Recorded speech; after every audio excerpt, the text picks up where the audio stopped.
Hi, I'm a respiratory therapist here at SuperCare Health, and I will be assisting you in unboxing your AirSense 10.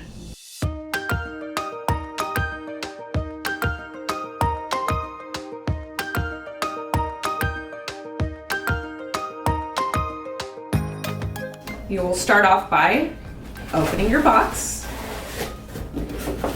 and it will come with this user-friendly travel bag, which is really nice. Now that we've unboxed your AirSense 10, let's take a look inside of your traveling case.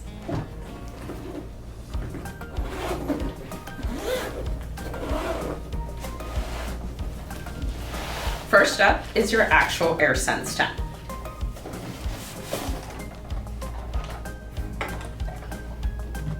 Please note that every single AirSense 10 will come with its own filter that is located on the side of the device.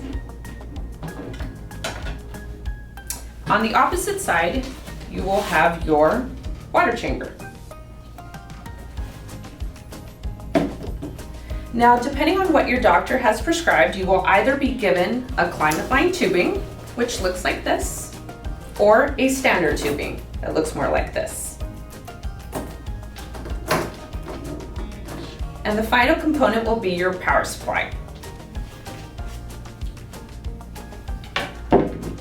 In addition, you'll be given a mask prescribed by your physician. And that's it. That concludes our unboxing experience of the AirSense 10. Of course, if you have any additional questions or concerns, please don't hesitate to reach out to SuperCare Health. If not, feel free to subscribe below for any additional videos or resources. Thank you so much for watching.